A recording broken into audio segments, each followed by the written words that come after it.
Sir हम लोगों ने देखा ये पूरा का पूरा मामला चला, एसआई भर्ती से संबंधित मामला चला।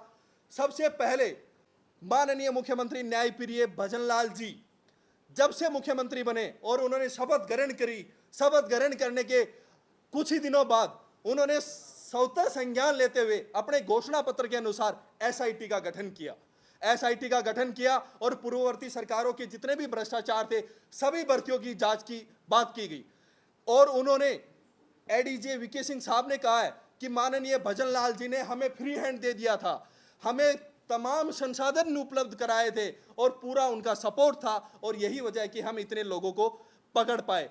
तो मैं कहना चाहता हूं, एक तरफ जो मुख्यमंत्री जी बार बार मगरमच्छों को पकड़ने की बात कर रहे हैं, बार बार अपने विभाग को फ्री हैंड दे रहे हैं, फिर उसी जांच एजेंसी जो लेटर लिख रही है वो लीक हो रहे हैं। उन्हीं के कैबिनेट मंत्री किरोड़ी लाल मीणा जी कह रहे हैं कि उसी एसओजी में से कुछ भ्रष्ट अधिकारी हैं।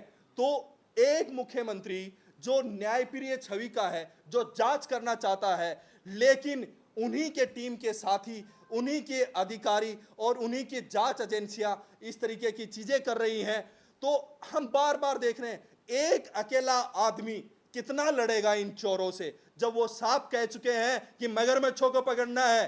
तो मगरमच्छ तो उनकी छवि भी खराब करेंगे, मगरमच्छ दूसरी चीजें भी फैलाएंगे, मगरमच्छ मीडिया भी मैनेज करेंगे, सब चीजों की मैनेज करेंगे। और हमने बार बार कहा है साहब, हम पूरे मीडिया को नहीं कह रहे, आप सब लोग आप आज यहाँ पे आए हो, लेकिन 3 पत्रकारों की इसमें संदिग्ध भूमिका है, उनके सबूत भी हम आने वाले दिनों में आपके सामने करेंगे। वो 3 पत्रकार ऐसे हैं कि उन तीनों पत्रकारों ने आज वो राष्ट्रीय मीडिया पे बैठे हैं, लाखों रुपए की वो सैलरी ले रहे हैं और वो नैरेटिव फैला रहे हैं, कुछ नेताओं का महिमा मंडन कर रहे हैं, गलत फैक्ट्स पब्लिक के सामने रख रहे हैं। सर, ये एक तरीके से मीडिया की शुचिता पे भी हमला है और यही कारण है आज अंतर्राष्ट्रीय जगत में हमारे मीडिया का जो निम्न स्तर है। मैं तमाम मीडिया साथियों को सर नाम बताएंगे, एक एक का नाम बताएंगे। ये लड़ाई आज नहीं, पिछले 1.5 साल से लड़ रहे हैं, ये लड़ाई आगे भी चलेगी, आगे भी चलेगी, नाम भी आएंगे। सर अब आप एक ही दिन में सब कुछ पूछना चाह रहे हैं तो वो तो नहीं, थोड़ा इंतजार कीजिए,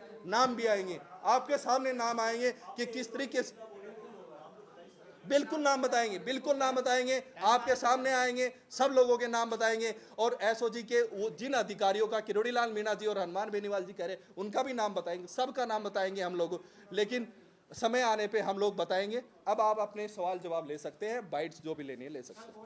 आज की प्रेस कॉन्फ्रेंस का हमारा जो सबसे बड़ा मकसद है वो मकसद है कि जनता उन फैक्ट्स के माध्यम से जो हम बताना चाह रहे हैं, सच्चाई जो हमने सारी फैक्ट्स रखे हैं कि किस तरीके डेट के साथ में और लगातार गिरफ्तारियां हुई हैं, किस तरीके का नैरेटिव सेट किया गया है, जो मुख्यमंत्री जांच करवा रहे हैं और उस जांच को किस तरीके से किन तमाम नेताओं ने बार बार मीडिया में और बाहर जनता में आकर के प्रभावित किया है, उन सब चीजों के बारे में हम बता रहे हैं। और इस प्रेस कॉन्फ्रेंस का मकसद यही है कि एक प्रभावी जांच हो, एक निष्पक्ष जांच हो और एक इस तरीके की जांच हो कि सब लोगों को ये लगे कि न्याय मिला है।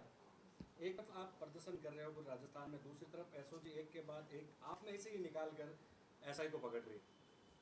बहुत अच्छी बात है कि एसओजी एक एक को चिन्हित कर करके निकाल रही है। मैं तो कहता हूं कि आप 800 लोगों को निकालो, लेकिन दूसरी तरफ आप ये भी कह रहे हो कि साहब पकड़ संभव नहीं है, तो आपका खुद के ही बयान विरोधाभासी है, तो हम क्या करें उस चीज का।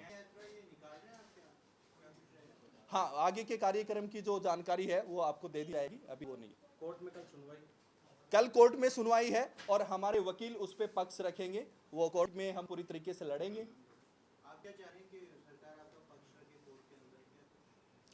हम सरकार से ये आग्रह कर रहे हैं कि ये आपके कर्मचारी हैं, आपने सिंगल बैच में आपने एफिडेविट दे करके ये कहा कि 90% लोग हैं वही इदार हैं और बाकी 6% दोषी हैं। आपने हमेशा महाधिवक्ता साहब को उतारा, आपने हमेशा एक निष्पक्ष जांच करी, आज हम उसी जांच के माध्यम से ये कहना चाह रहे हैं, आपने हमेशा हमारी मदद करी है, तो आप आगे भी ईमानदार लोगों की मदद करें और आप डीबी में जाएं और अपना मजबूत पक्ष रखें। जो चोर है उसको चोर कहे, लेकिन ईमानदार को चोर कह दिया जाए तो ये तो कहीं ना कहीं एक जनप्रिय और एक लोक कल्याणकारी सरकार के लिए भी धब्बा है कि उसका किस तरीके से उसी के कर्मचारी आज चोर बन गए।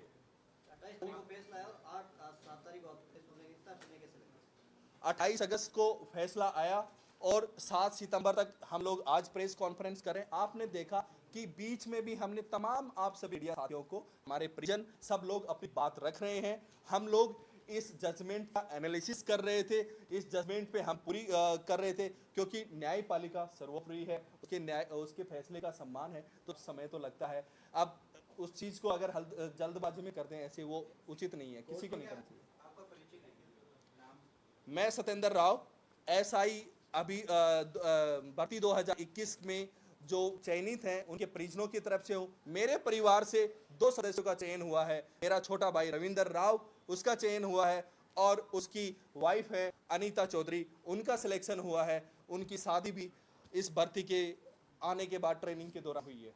कोर्ट ने सरकार को निर्देश दे दिए भर्ती रद्द करने को लेकर। टीवी में कल सुनवाई है, सरकार की क्या मंशा लग रही है आपको? सर, सरकार का हम शुरू से ही स्वागत करते हैं। मैंने बताया कि मुख्यमंत्री जी न्यायप्रिय हैं, मुख्यमंत्री जी हमेशा ईमानदारों का सपोर्ट करते हैं, लेकिन हमें ऐसा लग रहा है कि नीचे कहीं ना कहीं उस टीम में कहीं ना कहीं वो चीजें हैं जो मुख्यमंत्री जी को सपोर्ट नहीं कर रहे, क्योंकि एक अकेला आदमी कितना लड़ेगा। मुख्यमंत्री जी ईमानदार है, मुख्यमंत्री जी सच्चे हैं, मुख्यमंत्री जी न्यायप्रिय है, लेकिन एक अकेला आदमी और ये सिस्टम। आपने देखा, आप ही के मीडिया बंधुओं ने हमें बताया कि आरपीएससी में कितने सालों से भ्रष्टाचार चल रहा है, 20 सालों से भ्रष्टाचार चल रहा है। तो आपको लगता है इतने बड़े पेपर माफिया, इतने बड़े मगरमच्छ आसानी से हार मान लेंगे? वो कुछ तो करेंगे, कुछ तो वो ऐसी चीजें गलत करेंगे जहां पे मुख्यमंत्री जी की भी छवि खराब हो और बाकी लोगों की भी छवि खराब हो। तो हमें मुख्यमंत्री जी पे पूरा विश्वास है। लेकिन जैसी चीज निकल के सामने आ रही है कि सरकार खुद चाहती थी कि कोर्ट ये रद्द कर दे, इसमें कितनी सच्चाई मानते हैं?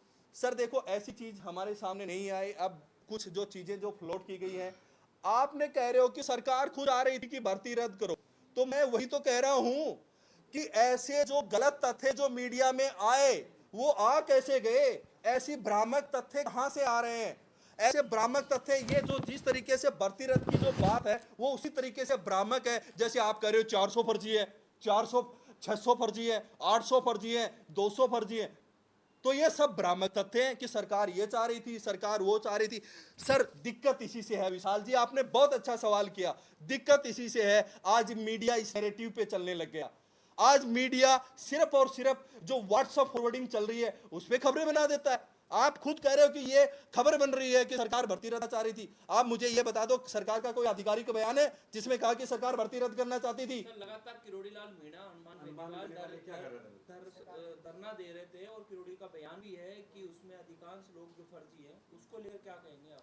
सर मैं वही तो कह रहा हूँ, आप कह रहे हो कि आप लोग कह रहे हो किरोड़ीलाल मीणा और हनुमान बेनीवाल जी ने ये बयान दे दिया तो वो शाश्वत सत्य है। तो मैं तो कहता हूँ किरोड़ीलाल मीणा जी ने बयान दिया था कि 400 फर्जी है, उनके नाम दे दो। किरोड़ीलाल मीणा जी आए और कल इसी जगह पे यहीं पे प्रेस कॉन्फ्रेंस करे। मैं उनको चैलेंज कर रहा हूं यहाँ पे, वो 400 फर्जियों के नाम दे। हम खुद किरोड़ीलाल मीणा जी के साथ होंगे, मैं किरोड़ीलाल मीणा जी के पांव छूंगा अगर वो 400 फर्जियों के नाम दे तो। आप दो, यहीं पे दो ना। आप 3 एसओजी अधिकारियों के भी नाम बताइए। 3 एसओजी अधिकारियों के नाम दो। किसने किया आपको? आप दो। मैं साथ रहूंगा किरोड़ीलाल मीणा जी के साथ और आजीवन उनके लिए काम करूंगा। 400 फर्जियों के नाम दे दो आप।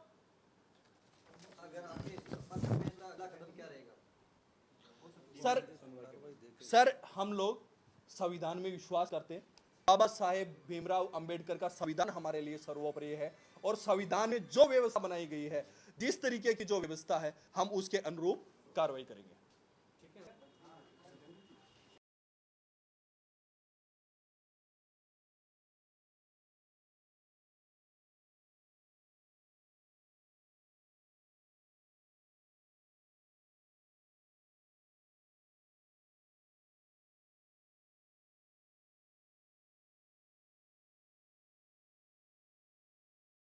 हमने याचिका की बात करी कि 13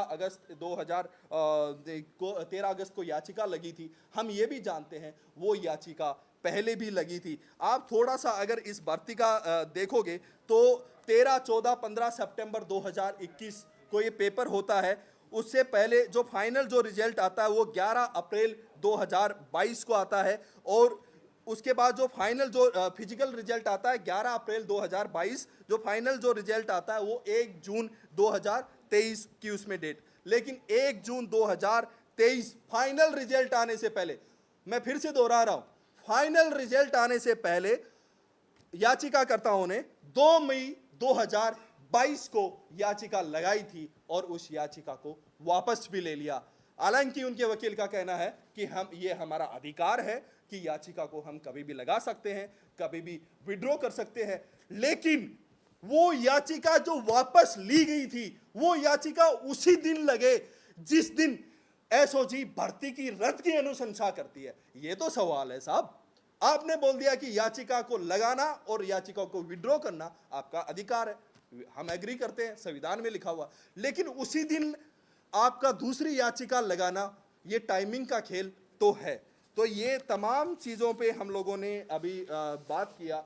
मैं इसको कंक्लूड करता हूं प्रेस कॉन्फ्रेंस को, और कंक्लूड करते हुए मैं आपको फाइनल रिमार्क्स बताना चाह रहा हूं।